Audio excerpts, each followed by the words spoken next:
আজি অসমৰ মহিলাসকলৰ বাবে এটা সুন্দৰ আৰম্ভণি মুখ্যমন্ত্ৰীৰ মহিলা উদ্যমিতা অভিযান বা চমুকৈ লাখপতি বাইদেউ আঁচনিৰ জৰিয়তে প্ৰথম কিস্তিৰ 10,000 টকা আজিৰ পৰা আমি মুকলি কৰা আৰম্ভ কৰিছোঁ। আজি আমাৰ নলবাৰীত বিতৰণ হ'ল, অহাকালি জাগিৰোড, পৰহি মাৰ্ঘেৰিটা, এনেকৈ অহা 3 মাহৰ ভিতৰত প্ৰত্যেকটা সমষ্টিতে আমি এই পুঁজি বিতৰণ কৰিম। এই পুঁজিৰ সফল ব্যৱহাৰ হ'লে অহা বছৰ আমি এই আঁচনিৰ জৰিয়তে আই মাতৃসকলক 25,000 টকা, তৃতীয় বৰ্ষত বেংকৰ সৈতে সন্মিলিতভাৱে 50,000 টকা দিয়া, এই ধৰণে আমি আঁচনিখন আগবঢ়াই লৈ যাম। নলবাৰীত আজি 34,000 মহিলাই উপকৃত হ'ব। 34,000 মহিলা মানে 34 কোটি টকা আজি নলবাৰী সমষ্টিৰ আই মাতৃসকলৰ মাজত আমি বিতৰণ কৰিব পাৰিছোঁ। মই নলবাৰীৰ সমূহ আই মাতৃক অভিনন্দন জনাইছোঁ, বাইদেউসকলক অভিনন্দন জনাইছোঁ, জীৱিকা সখীসকলক কৃতজ্ঞতা জনাইছোঁ, পঞ্চায়ত গ্ৰামোন্নয়ন আৰু নগৰ উন্নয়ন বিভাগক সম্পূৰ্ণ সহযোগিতাৰ বাবে ধন্যবাদ জনাইছোঁ। আপুনি যেতিয়া চাওক প্ৰতিশ্ৰুতি দিছিলে তেতিয়া বহুত বিৰোধীয়েও কৈছিলে যে যাতে প্ৰতিশ্ৰুতি ৰক্ষা নকৰে, আজি 40 লাখ মহিলা 4,000 কোটি টকা। প্ৰতিশ্ৰুতি কঠিন আছিলে, ৰূপায়ণৰ বাটতো বহুত বিত্তীয় দৃষ্টিভংগীৰ পৰা বহুত সমস্যা আছিলে, কিন্তু আজি আমি সকলো বাধাৰ প্ৰাচীৰ পাৰ হৈ এই দিনটোত উপনীত হ'লোঁ। 17 ছেপ্টেম্বৰৰ পৰা অৰুণোদয় পাব, অক্টোবৰৰ পৰা নিযুত মইনা পাব, নৱেম্বৰৰ পৰা চাউলৰ লগত দালি, নিমখ, চেনি মহিলাসকলে কম দামত পাব, মেট্ৰিকৰ কেণ্ডিডেটে 300 টকাকৈ পাব, জানুৱাৰীত গেছৰ চিলিণ্ডাৰতো অৰুণোদয় পৰিয়ালে 250 টকাকৈ ৰাজসাহায্য পাব।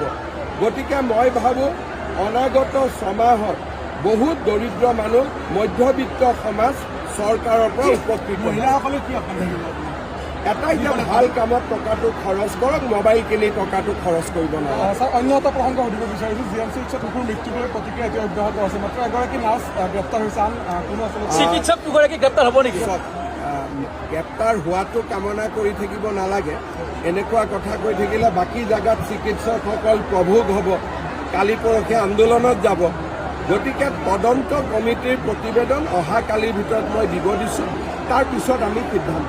নাৰ্ছসকলে কালি প্ৰতিবাদ কৰিছিল।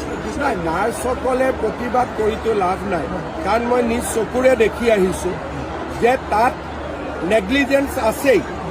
এটা মানুহ, এটা সন্তানৰ মৃত্যু, নাৰ্ছসকলো মা হয়, গতিকে পুত্ৰৰ মৃত্যুৰ বেদনা মাতকৈ কোনে ভালকৈ বুজিব? মই যিমান বুজিম তাতকৈতো নাৰ্ছ বাইদেউসকলে বেছিকৈ বুজিব, কাৰণ প্ৰত্যেকগৰাকী নাৰ্ছ বাইদেৱে মা হয়। গতিকে যিগৰাকীৰ নেগলেক্ট আছিলে তেওঁৰ কাৰণে বাকীসকল কিয় আন্দোলন কৰিব লাগে? কাৰণ মাতৃৰ মমতা আটাইতকৈ ডাঙৰ। সতীৰ্থৰ বেদনা পিছত আহিব, মাতৃৰ মমতা আগত আহিব। মই মেডিকেল কলেজত 12 বছৰ মন্ত্ৰী আছোঁ, মোতকৈ ভালকৈ কোনেও নাজানে। ইয়াত বেছি আছে, নাৰ্ছ বেছি আছে, ডক্টৰ বেছি আছে, 4th গ্ৰেড বেছি আছে, 3rd গ্ৰেড বেছি আছে, GMCত প্ৰয়োজনতকৈ ষ্টাফ বেছি আছে। নলবাৰীত কম আছে মই মানি ল'ম, GMCHত কোনো প্ৰকাৰে কাৰো সংখ্যা কম নাই।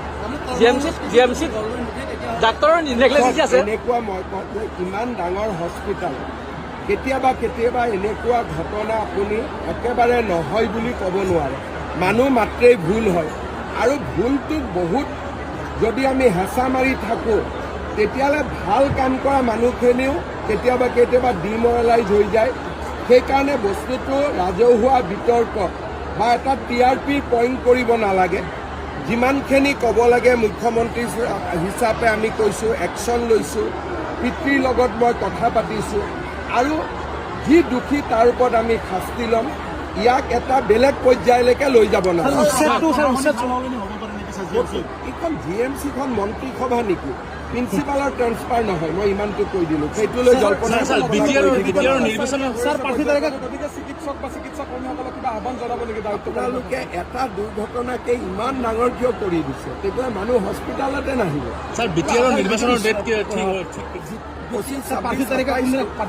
আমি সময় দিম, আমাৰ হাতত কোনো প্ৰেছাৰ নাই। যেতিয়া দিম আপোনালোককে কপিটো ফাৰ্ষ্ট দিম। আজি মহিলাসকলে আপোনালোকৰ টিভি এইবিলাক নিউজৰ কাৰণে নাচায়। যিমানে নিউজ বনাওক কিয় আজি কোনেও নাচায়। যিমান ৰিল মহিলা উদ্যমিতাৰ ওপৰত বনিব সেইটোহে চাব, বাকী আজি নচলে। আজি একোৱে নচলে। আজিৰ দিনটো যিমান ৰিল বনিব কিবা বনিব ইয়াৰ ওপৰতে বনিব, বেলেগ নবনে। মোৰো অভিজ্ঞতা আছেতো নিউজৰ ওপৰত। আজি এইবিলাক নিউজ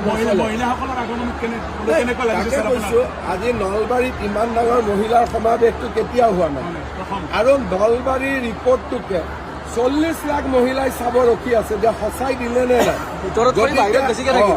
আজি গোটেই আকৰ্ষণ এইটোৱে থাকিব, বেলেগ আজি নচলিব। সুধিব লাগে কাইলৈ কংগ্ৰেছৰ যি সভা এক প্ৰকাৰ গৌৰৱ গগৈৰ সভা ফলপ্ৰসূ হৈছে, 300 মানুহৰ সন্মুখত ভাষণ দিব লগা হৈছে। BTCত কংগ্ৰেছৰ পজিশ্যন নাই। ইয়াত BPF, UPPL আৰু BJPৰে কণ্টেষ্ট, বেলেগ পাৰ্টিৰ ইয়াত কণ্টেষ্ট নাই। স্যাৰ 6 জনগোষ্ঠীৰ যি জনজাতিকৰণ গোলগঞ্জৰ ঘটনাৰ সংক্ৰান্তত গৌৰৱ গগৈয়ে আপুনি 6 জনগোষ্ঠীৰ পৰা ক্ষমা খুজিবলৈ চাওক, যিটো কাম কংগ্ৰেছে বেয়া কৰি থৈ গৈছে তাৰ কাৰণে ক্ষমা কংগ্ৰেছে খুজিবনে মই খুজিম? কংগ্ৰেছে বিধানসভাত প্ৰস্তাৱ লৈছিলে যে ট্ৰাইবেল কৰিব লাগে কাকো ক্ষতি নোহোৱাকৈ। এইটো কি কথা যে ভাত খাব লাগে কিন্তু কাঁহী বাতি নাথাকিব? এইটো কেনেকৈ হ'ব পাৰে? গতিকে গৌৰৱ গগৈৰ দেউতাকে কৰি যোৱা ভুল সিদ্ধান্ত এটাৰ বাবে মই গালি খাব লাগিব নেকি? এই কথাটোতো চবেই জানে।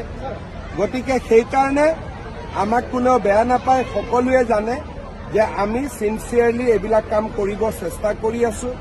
অসমত যিমান গণ্ডগোল লগাই থৈ গৈছে কংগ্ৰেছে লগাই থৈ গৈছে। গৌৰৱ গগৈ পাকিস্তানৰ ভ্ৰমণক লৈ যিটো SIT ৰিপৰ্ট, সেইটো ৰাজহুৱা কৰাৰ কাৰণে অভিযোগ দাবী জনাইছে। ৰাজহুৱা কৰিম এইটো, মই দাবী কিয় জনাব লাগে যেতিয়া মই নিজেই টুইটত দিছো যে এইটো ৰাজহুৱা কৰিম। যেতিয়া মই ক'লোহেঁতেন যে ৰাজহুৱা নকৰো তেতিয়াহে দাবী কৰিব লাগে। মই দেখোন প্ৰথম দিনাই টুইটত দিছো যে আমি ৰাজহুৱা কৰিম। যোৱা 5 বছৰত আপুনি শান্তি উভতাই আনিলে BTADত, অহা 5 বছৰ কি আপোনাৰ? চাওক, BTADত আমাৰ আটাইতকৈ ডাঙৰ যিটো সমস্যা যে চৰকাৰৰ পৰা আমি ইয়াতে বছৰি 1000 কোটি টকা দিওঁ, ৰাস্তা বনাব ছেপাৰেটলি টকা দিওঁ, দিল্লীৰ পৰা টকা আহে, কিন্তু সকলোৱে জানে যে মানুহে, আজিও মই সুধিছো অৰুণোদয় কোনে পাইছে, মানুহেতো মিছা কথা নকয়, সকলোৱে হাত উঠাইছে, আমি পোৱা নাই। এতিয়া যদি মই নলবাৰীত এখন মিটিং কৰোঁ, কোনে পোৱা নাই? 20% মানুহে হাত উঠাব নাই পোৱা, 80% মানুহে হাত উঠাব পাইছো। BTCত কি হয়? 80%-এ কয় নাই পোৱা, 20%-এ কয় পাইছো। চৰকাৰী আঁচনি যাতে BTC ৰাইজে পায়, BTCত উন্নয়ন হয়, শিক্ষা ভাল হয়, স্বাস্থ্য ভাল হয়, এইবিলাক কাম আমি 5 বছৰ ভিতৰত কৰিম। অসমতো আমি বহুত কাম আগুৱাই দিলোঁ। এতিয়া আমি BTCখনত হাত দিব লাগে, BTCখনকো আগুৱাই লৈ যাব লাগে। স্যাৰ, অৰুণোদয় যিখিনি মানুহ হিতাধিকাৰী আছে এই সিমানখিনি অহা নাই দিয়াৰ ক্ষেত্ৰত পক্ষপাতিত্ব। এতিয়া চবেইতো VCDCৰ কথা কৈ থাকে, পক্ষপাতিত্ব হৈছিল। মানে সকলোৱে অসমত নিয়ম কি যে প্ৰত্যেকটো পুলিং ষ্টেচনৰ পৰা পাব, এক জেগাৰ পৰা নাপাব। আমাৰ অসমত নিয়ম কি? ধৰক মোৰ জালুকবাৰী সমষ্টি, ক'ৰবাত হিন্দু আছে, মুছলিম আছে, খ্ৰীষ্টিয়ান আছে, প্ৰত্যেকটো চেণ্টাৰতে জনসংখ্যা অনুপাতে অৰুণোদয় যাব, সকলোৱে পাব। কিন্তু আপুনি যদি 50খন গাঁৱৰ 10খন গাঁৱত দি থৈ দিয়ে, 40খন গাঁৱৰ ৰাইজেতো নাপাব। আমি গৌৰৱ গগৈ শ্ৰীৰামৰ কাজলগাঁৱত কৈছে আপুনি তেখেতক হিৰো বনাব যায়, হিৰো বনাই হিৰো বনাৰ কাৰণে তেওঁৰ মিটিঙত 300 মানুহ, মোৰ মিটিঙত 10,000 মানুহ। কেম্পেইনিঙৰ আৰু গতিকে হিৰোৰ মিনিংটো কি? গতিকে তেওঁ হিৰো মানে কাক বুজে, বুজি পায় নে নাপায়?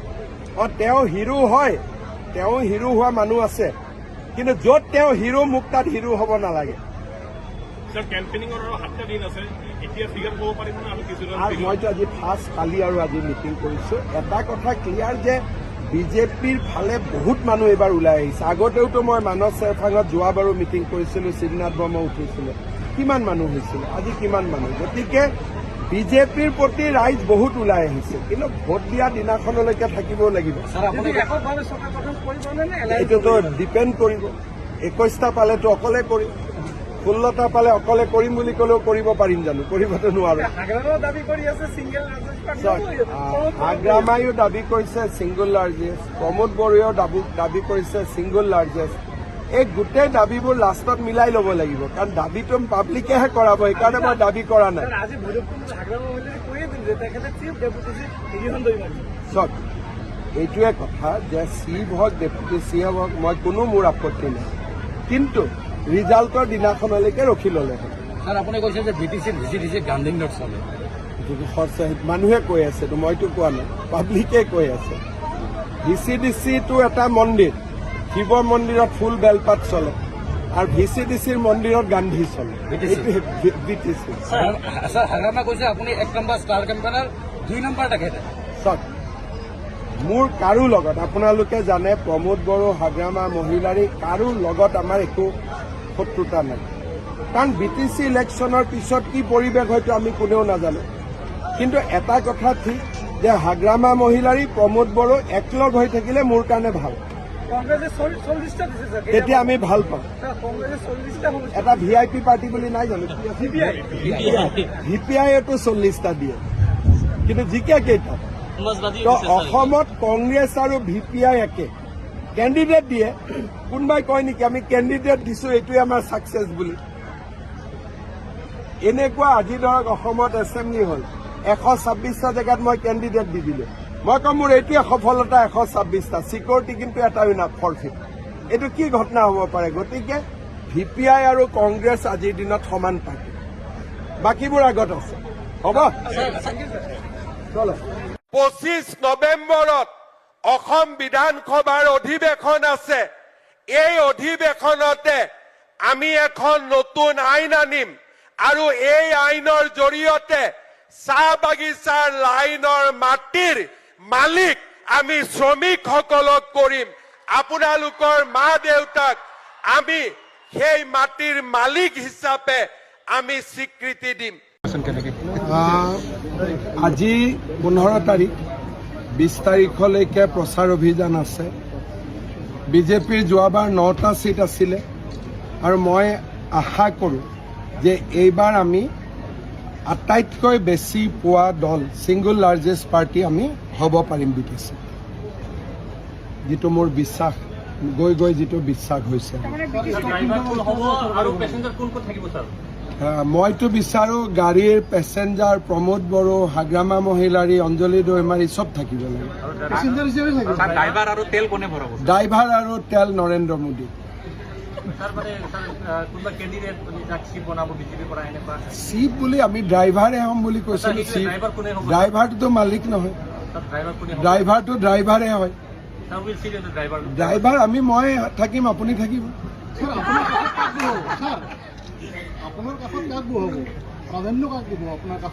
মইতো বিচাৰো একফালে হাগ্ৰামা, একফালে প্ৰমোদ বড়ো। ৰাইট লেফ্টৰ একো কথা নাই। বাওঁহতীয়া মানুহৰ কাৰণে ৰাইট টু লেফ্ট, সোঁহতীয়া মানুহৰ কাৰণে ৰাইট টু লেফ্ট।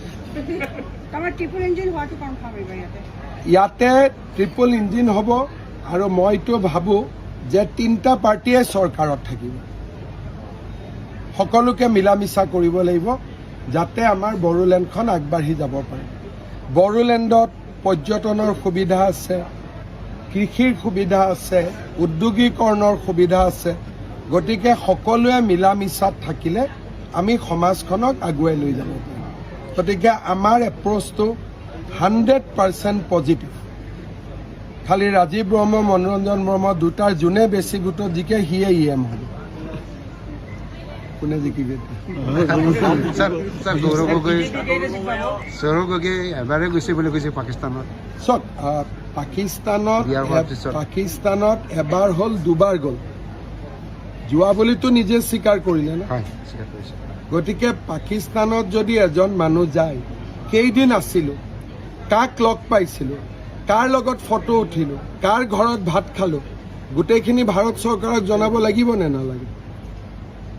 মই যদি আজি 10 দিন পাকিস্তান যাওঁ, কিজানি পাকিস্তানত মই কি কামত গ'লোঁ কোনে মোক ৰিচিভ কৰিলে, কাৰ লগত থাকিলোঁ। যদি মই দুদিনো পাকিস্তানত যাওঁ, জীৱনভৰ মই পাকিস্তানৰ ব্লেকমেইলিঙত থাকিম। পাকিস্তানে যি কয় তাকে শুনিব লাগিব, নহ'লে কম ফটোখন ৰিলিজ কৰি দিম, ভিডিঅ' ৰিলিজ কৰি দিম, তেতিয়া কি হ'ব? আজি মই পাকিস্তান গ'লোঁ 3 দিন, কাকো কোৱা নাই, মই আহিলোঁ। তাত মোৰ ফটো নাথাকিব, তেওঁলোকে মোৰ ভিডিঅ' নাৰাখিব। মই কাৰ লগত বহিলোঁ, আৰ্মিৰ লগত বহিলোঁ, ISI লগত বহিলোঁ, কাৰ লগত বহিলোঁ। তাৰপিছত কি ক'ব যে তুমি অসমৰ মুখ্যমন্ত্ৰী হোৱা, প্ৰধানমন্ত্ৰী হোৱা, আমি যি ক'ম তাৰ মতে তুমি চলি থাকিব লাগিব। সেইটোতো আৰু ডেঞ্জাৰাছ। তেতিয়া টুইটাৰ আছিল নে নাই, ফেচবুক আছিল নে নাই, আমি পাকিস্তানত ক'ত গৈছোঁ ফটো দিছিলোঁ নেকি, টুইটাৰত ফেচবুকত দিছিলোঁ নেকি? গতিকে 80টা মানুহৰ আগত প্ৰতিদিনত ক'লে ঝামেলাটো মৰি নাযাব। 3.5 কোটি মানুহৰ আগত ক'ব লাগিব না যে মই কাৰ ঘৰত ভাত খালোঁ, কেইদিন আছিলোঁ। আৰু বিয়া হোৱাৰ লগত পাকিস্তান যোৱাৰ কি সম্পৰ্ক? মানুহে বিয়া হৈ ছুইজাৰলেণ্ড যায়, কাশ্মীৰ যায়, মানুহে বিয়া হৈ পেলাই ইংলেণ্ড যায়, আমেৰিকাত যায়। পাকিস্তানত যোৱা শুনিছে নেকি আজিলৈকে কোনোবা বিয়া হৈ পেলাই? এইবিলাক অদ্ভুত কথা নিতুমণি শইকীয়াই ক'ব পাৰে, আমাক ক'ব নোৱাৰে নহয়। স্যাৰ, কংগ্ৰেছে BTCত খাতা খুলিব পাৰিব বুলি ভাবে নেকি? 0 আণ্ডা।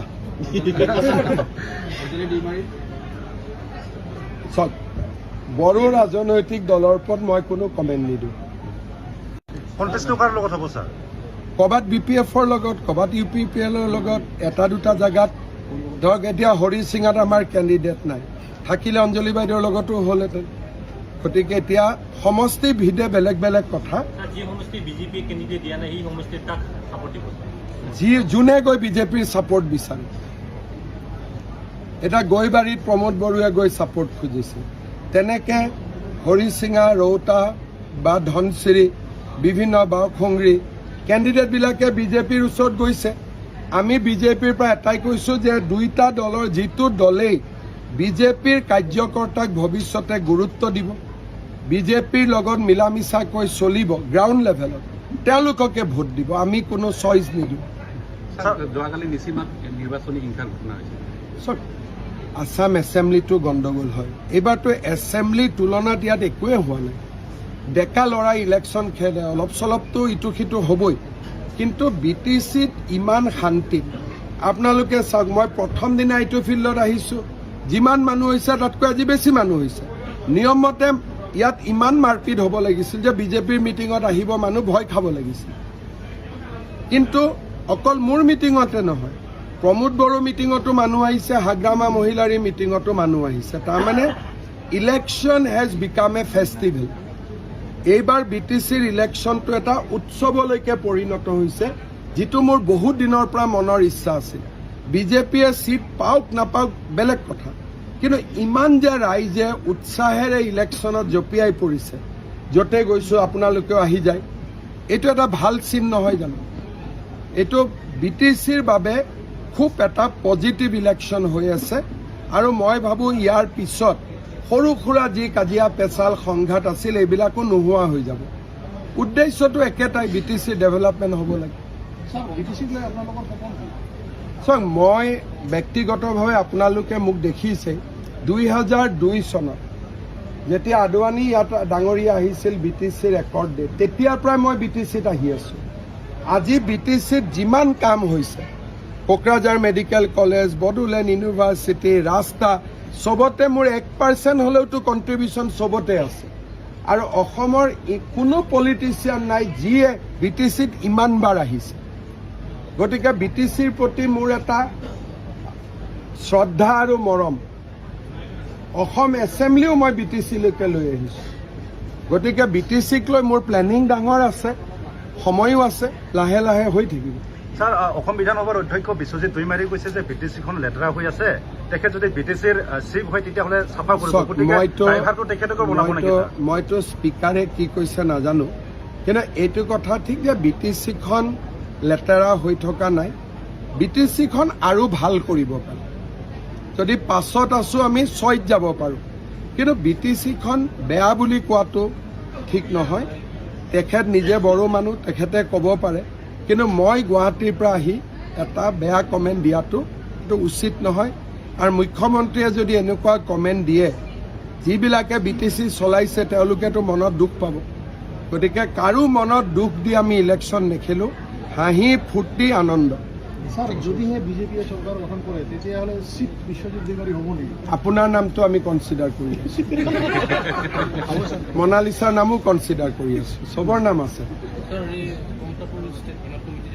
বিজেপি যদি মোদীজীয়ে নাহে জনজাতিকৰণটো কেনেকৈ হ'ব গতিকে নিষিদ্ধ বুলি কোনো কথা নাই মই অলপ পিছতে বিজনেছ গৈ আছোঁ আৰু এই জনজাতিকৰণৰ প্ৰক্ৰিয়া বহুখিনি পজিটিভলি আগবাঢ়িছে এইবিলাক যিবিলাক গণ্ডগোল হৈ আছে ইয়ে প্ৰক্ৰিয়াটো দেৰি কৰি দিব মই স্মুথ কৰি তাক আগুৱাই লৈ গৈ আছোঁ এই মাছাল প্ৰচেছন জোৰ লোৱা প্ৰচেছন এইবিলাকত কেতিয়াবা গণ্ডগোল হ'ব প্ৰক্ৰিয়াটো দেৰিহে হৈ যাব আৰু মই কথাবিলাক সকলোকে বুজাই থাকোঁ টেলিফোনত ভাই আন্দোলন কিয় কৰিব লাগে নৱেম্বৰত ৰিপৰ্ট হ'ব নৱেম্বৰত ৰিপৰ্টত বেয়া কথা দেখিলে তেতিয়া আন্দোলন কৰ এই আন্দোলনটোৰ কাৰণেতো অসমখন পিছুৱাই আছে যেতিয়া য'ত আন্দোলন হয় তাৰ মানে এক বছৰ কামটো পিছুৱাই গ'ল কাৰণ আন্দোলন হ'লে ক'ৰবাত গণ্ডগোল হ'বই সেইকাৰণে মই কৈছোঁ যে আন্দোলন কৰা বিশেষকৈ কোচ ৰাজবংশীৰ আমি কি ৰিপৰ্ট দিম কোচ ৰাজবংশী মানুহখিনিয়ে জানেই সকলোকে মই ইনফৰ্মেলি কৈ থৈ দিছোঁ যে আমি পজিটিভ কৰিব গৈ আছোঁ এই আন্দোলনটো কিয় কৰিব লাগে যেতিয়া তেওঁলোকে নাজানিলে আন্দোলন কৰক যিহেতু মই কৈয়ে দিছোঁ যে নৱেম্বৰত এই কথাখিনি লিখা থাকিব তেওঁলোকেও মোক কৈছে দাদা এইখিনি লিখা থাকিলে হৈ গ'ল এতিয়া আকৌ কিয় আন্দোলন কৰিব লাগে আৰু বিজেপিক দূৰত পঠালে বেলেগ পাৰ্টীয়ে কৰিব নেকি এইবিলাক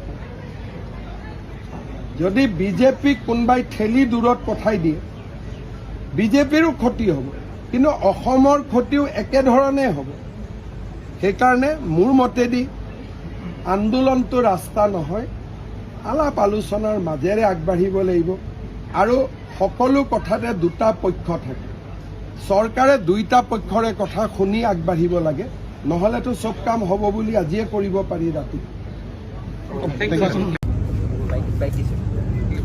এডভান্টেজ অসম 2.0ৰ সময়ত আমি মেদান্ত হস্পিটালৰ লগত এখন মেমৰেণ্ডাম অফ আণ্ডাৰষ্টেণ্ডিং চহী কৰিছিলোঁ যে এখন ছুপাৰ স্পেচিয়েলিটি হস্পিটাল তেখেতসকলে গুৱাহাটীত প্ৰতিষ্ঠা কৰিব আজি সেই প্ৰতিশ্ৰুতিকে আগুৱাই লৈ গৈ তেখেতসকলে 3টা ইণ্টিগ্ৰেটেড প্ৰকল্প আনিছে প্ৰথম গুৱাহাটীত এখন মেদান্ত হস্পিটাল হ'ব যাৰ জৰিয়তে 5,000 লোকে ইয়াত নিয়োগৰ সুবিধা পাব 100খন বিচনাযুক্ত এখন মাদাৰ এণ্ড চাইল্ড হস্পিটাল হ'ব আৰু বাহিৰৰ পৰা অহা ৰোগীসকলৰ এটেণ্ডেণ্টসকল যাতে থাকিব পাৰে তাৰ কাৰণে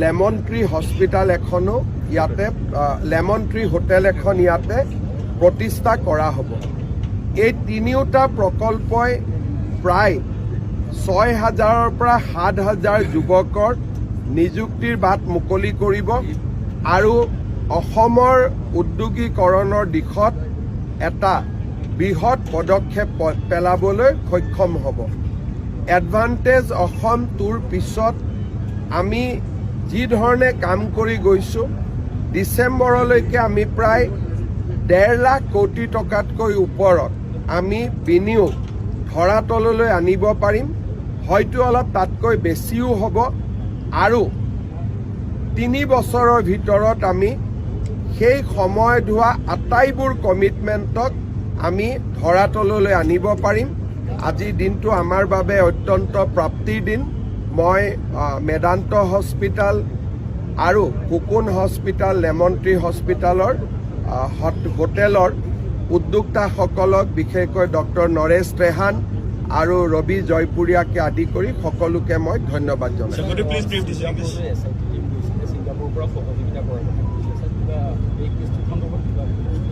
ছিংগাপুৰ চৰকাৰে যেতিয়া আমাৰ SITৰ টীমটো গৈছিলে তাত আমাক তেওঁলোকে সহযোগিতাৰ আশ্বাস দিছিলে আজি ছিংগাপুৰে আনুষ্ঠানিকভাৱে অসম চৰকাৰলৈ ফাইনেল পোষ্টমৰ্টেম ৰিপৰ্ট তেওঁলোকে পঠিয়াই দিছে আৰু টক্সিকলজি ৰিপৰ্ট অৰ্থাৎ গুৱাহাটীত যেতিয়া আমি ছেকেণ্ড পোষ্টমৰ্টেম কৰিছিলোঁ তেতিয়ালৈকে শৰীৰ 5 দিন 6 দিন পুৰণি হৈ গৈছিলে কিন্তু ছিংগাপুৰৰ টক্সিকলজি ৰিপৰ্ট মৃত্যুৰ 5 মিনিটৰ ভিতৰতে ব্লাড চেম্পল লৈছিলে গতিকে সেইটো বহুত বেছি অথেণ্টিক হয় আজি মোক আমাৰ অফিচাৰসকলে জনোৱা মতে ছিংগাপুৰ চৰকাৰে এমলেট মিউচুৱেল লিগেল এছিষ্টেন্স ট্ৰিটিৰ অধীনত আমাক তেওঁলোকে পোষ্টমৰ্টেম ৰিপৰ্ট সাগৰৰ লগত জড়িত তেওঁলোকৰ নীতি নিয়মসমূহৰ বিশদ বিৱৰণ আৰু টক্সিকলজি ৰিপৰ্ট তিনিটাই আমাক পঠাই দিছে যিটোৱে আমাৰ ইনভেষ্টিগেশ্যনত বহুতখিনি সহায় হ'ব আৰু ছাৰ জুবিন গাৰ্গৰ চিনেমা ৰৈ ৰৈ বিনালে সমগ্ৰ অসম তথা উত্তৰ পূৰ্বতে চলিছে আপুনি ছাৰ কেতিয়াকৈ চাব মই যেতিয়াই চাব যাম মোৰ লগত 20জন 25জন ছিকিউৰিটিও সোমাব আৰু অনুৰাগীসকলে হলটোত বহি অশান্তি পাব সেইকাৰণে মই সিদ্ধান্ত লৈছোঁ যে কেইটামান দিন পিছত ভিৰ কমিলে আমি সকলো মন্ত্ৰী বিধায়ক আৰু শুভাকাংক্ষীসকলক লৈ একেলগে আমাৰ আইডো চিনেমা হল আছে আসাম ফিল্ম ফাইনেন্স কৰ্পোৰেশ্যনৰ ফিল্ম ডেভেলপমেণ্ট কৰ্পোৰেশ্যনৰ তাতে আমি সকলোৱে বহি উপভোগ কৰিম প্ৰথমতে VIP সকলে গৈ চোৱাতকৈ সাধাৰণ ৰাইজে চাব লাগে কাৰণ তেওঁলোকে অধীৰ আগ্ৰহেৰে অপেক্ষা কৰিছে আমিতো চোৱাৰ বহুত সুবিধা পাম অন্ততঃ প্ৰথম এসপ্তাহ সাধাৰণ ৰাইজক মন্ত্ৰী বিধায়কে দিগদাৰ নকৰিলে ভাল স্যাৰ মেট্ৰিক সিনেমা হলে ৰাতিপুৱা ঠিক 4:25 প্ৰথম শ্ব আৰম্ভ কৰিছে আৰু যথেষ্ট আসলে অনুৰাগী ভিৰ কৰিছে এইটো চব এইখন জুবিনৰ শেষ চিনেমা গতিকে সকলো জুবিনৰ অনুৰাগীয়ে চিনেমাখন চাব চেষ্টা কৰিব ৰাতিপুৱা শ্ব' দিয়াৰ কাৰণে ৰাতি শ্ব' দিয়াৰ কাৰণে সকলোৱে সুবিধা পাব আৰু মই ভাবোঁ যে চিনেমাখন চোৱাৰ ক্ষেত্ৰত চিনেমা হলসমূহে যিমানেই ৰাইজক সহযোগিতা কৰিব পাৰে সুবিধা কৰি দিব পাৰে সিমানেই ৰাইজে চিনেমাখন চোৱাত সুবিধা পাব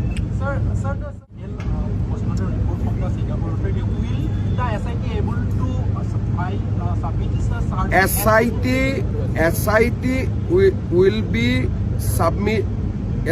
will submit charge sheet on time. Already they have made substantial progress, and as I told you, that Assam Police will unearth a larger picture, and whatever brief I have got so far, the SIT is absolutely confident, and they said that they will be able to give total justice to Jubin Garg.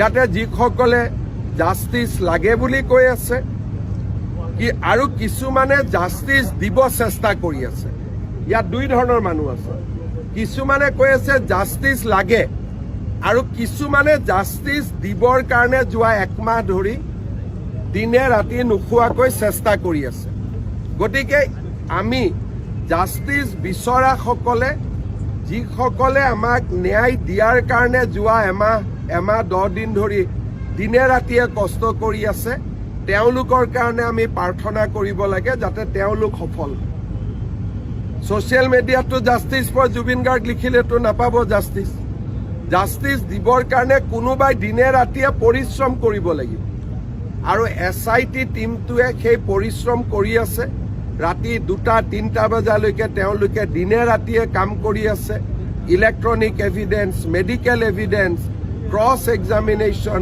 কোৰ্টৰ পৰা কোৰ্টত 164 statement recording নীৰৱে তেওঁলোকে বহুত ডাঙৰ কাম কৰি গৈ আছে মই ডিটেইলছ সোধা নাই কিন্তু মোটামুটি যিখিনি কথা মই জানো যে যিসকলৰ মনত অলপো সন্দেহ আছে যে জুবিন গাৰ্গে জাষ্টিস নাপাব নেকি ডিসেম্বৰৰ 15 তাৰিখে তেওঁলোকে নিজেই নিজৰ ষ্টেটমেণ্ট বদলাব লাগিব আৰু তেওঁলোকে ক'ব বাধ্য হ'ব যে অসমৰ SITয়ে এটা সুন্দৰ কাম কৰিবলৈ সক্ষম হ'ল আগতেও মই বহুতবাৰ মানুহক ভুল প্ৰমাণ কৰি আহিছোঁ এইবাৰো যিবিলাক political leader Akhil Gogoi type ভাবে যে আমি জাষ্টিচ দিব নোৱাৰিম বুলি, তেওঁলোক আকৌ মিছা প্ৰমাণ হ'ব, তেওঁলোক ভুল প্ৰমাণ হ'ব, আৰু আমি আকৌ এবাৰ মানুহক আমি প্ৰমাণ কৰিম যে আমি কিমান কমিটেড আৰু কিমান serious.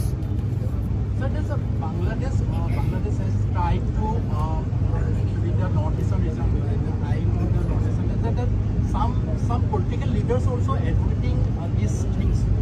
You see, Congress party আৰু আমাৰ ইয়াত যিটো মিয়া পাৰ্টি আছে, এই গোটেইবিলাকে অসমক বাংলাদেশৰ লগত লগ লগোৱাব খোজে, আৰু তেওঁলোকে সেইকাৰণে ইয়াত বাংলাদেশৰ ৰাষ্ট্ৰীয় গানো গায় আৰু তাকো জাষ্টিফাই কৰে।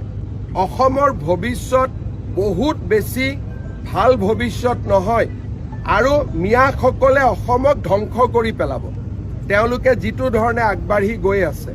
অসমীয়া মানুহ যিমানেই সোনকালে সজাগ হয় সিমানেই আমি বাচিব পাৰিম, নহ'লে আমাৰ জীৱন কালতে অসমখনক তেওঁলোকে লৈ ল'ব। আপুনি এনেকুৱা যেতিয়া কথা কয় তেতিয়া কিন্তু দেখিলোঁ যে বহু কেইগৰাকী বিৰোধী নেতাই ইছ্যু ডাইভাৰ্ট কৰিবলৈ বিচৰা বুলি ইছ্যু টিছুৰ লগত কি আছে? জুবিন গাৰ্গৰ ন্যায়ৰ ইছ্যু ডাইভাৰ্ট নহয়। 17 তাৰিখে আমি দিমেই চাৰ্জশ্বিট, সেইটো ইছ্যুটো মোৰ কাৰণে ক্ল'জ ইছ্যু, কাৰণ মই অলৰেডি অৰ্ডাৰ দি দিছোঁ যে 17 তাৰিখে চাৰ্জশ্বিট দিবই লাগিব। সেইকাৰণে মোৰ কাৰণে এইটো ইছ্যু নহয়, কিন্তু বাংলাদেশী মিয়াটো ডাঙৰ ইছ্যু। মাটি যি দখল কৰিছে, ছোৱালী উঠাই লৈ গৈছে, সেইবিলাকৰ লগত জুবিন গাৰ্গৰ তুলনা নহয়। সেইবিলাক হ'ল আমাৰ জীৱন মৰণৰ সমস্যা। আমি ক'ত জীয়াই থাকিম? এইটো ইছ্যু ডাইভাৰ্ট হ'ব নোৱাৰে। বাংলাদেশী মিয়া ইছ্যু অসমত অহা 30 বছৰলৈকে থাকিব। এইটো ইছ্যু ডাইভাৰ্ট কোনেও কৰিব নোৱাৰে, কাৰণ সত্ৰৰ মাটি লৈ যোৱা হিমন্ত বিশ্ব শৰ্মাই বনোৱা ইছ্যু নেকি? লাভ জেহাদ হিমন্ত বিশ্ব শৰ্মাই বনোৱা ইছ্যু নেকি? আমাৰ যে গোটেই মাটিবোৰ আজি 30 লাখ হেক্টৰ মাটি দখল কৰি থৈছে, এইটো হিমন্ত বিশ্ব শৰ্মাই বনোৱা ইছ্যু নেকি? জুবিনৰ ন্যায় নিজৰ জেগাত, তাক আমি দিমেই 100%। বাকী ইছ্যুবিলাকতো নোহোৱা হ'ব নোৱাৰে। আজি সকলোৱে কয় অমুক কৰিব নালাগে, তমুক কৰিব নালাগে। এবাৰ লুৰিণ গগৈ কৈ দিয়ক নাম যে মই ইলেকশ্যনো নেখেলোঁ জুবিনৰ ন্যায়ৰ কাৰণে। এই যে ন্যায় পাৰ্টি এটা আছে, অৰিজিনেলখিনি বেলেগ, প্ৰকৃত অনুৰাগীখিনি বেলেগ। যিখিনি ডুপ্লিকেট ন্যায় পাৰ্টি জীৱনত জুবিনক সমালোচনাই কৰি থাকিলে, এদিনো জুবিনৰ ভাল কথা নকলে, এই ডুপ্লিকেট ন্যায় পাৰ্টিটোৱে কৈ দিয়কচোন মই ইলেকশ্যন নেখেলোঁ বুলি। ইটো হ'ব নালাগে, সিটো হ'ব নালাগে, লগত ইলেকশ্যনো নুঠো বুলি কৈ দিয়ক। কয় বোমা ফুটাব নালাগে, পূজা কৰিব নালাগে, ইটো কৰিব নালাগে, সিটো কৰিব নালাগে, লগত অখিল গগৈ কৈ দিয়ক যে এইবাৰ ইলেকশ্যনো হ'ব নালাগে। লুৰিণজ্যোতি গগৈয়ে কৈ দিয়ক এইবাৰ ইলেকশ্যনো মই নেখেলোঁ দুখতে, সেইটোতো নকয়।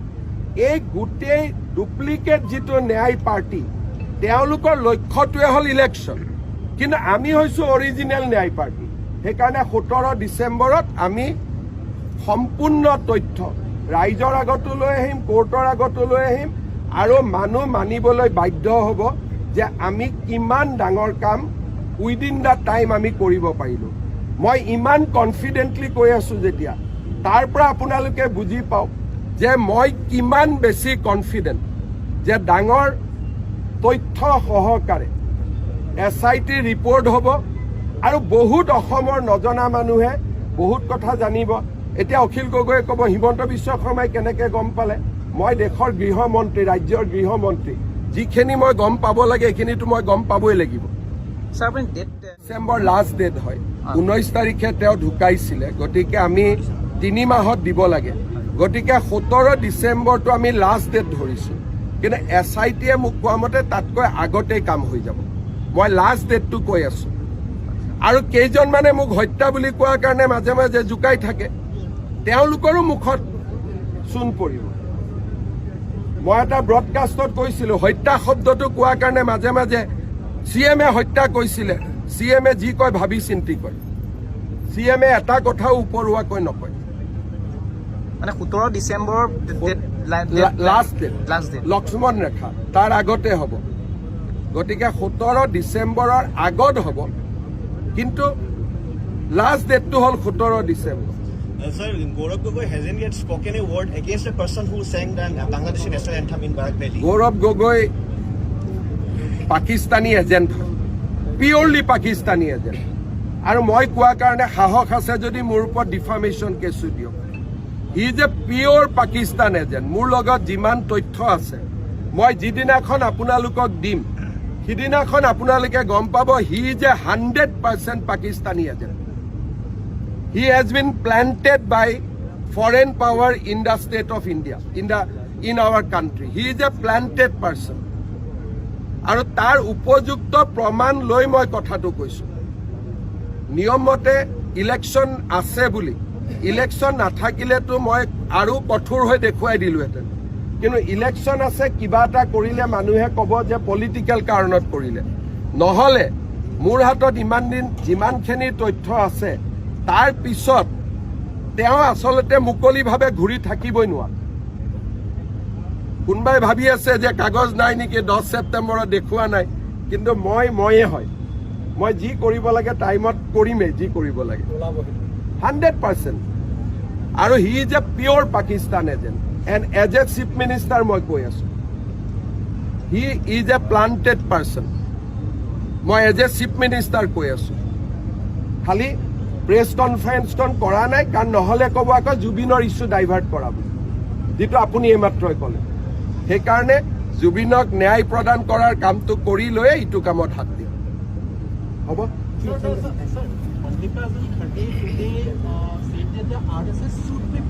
He should be banned for insulting Dr. Bhupen Hazarika. Mallikarjun Kharge should be banned for insulting Dr. Bhupen Hazarika. ইমানে ক'লো আৰু কি ক'ম। হ'ব?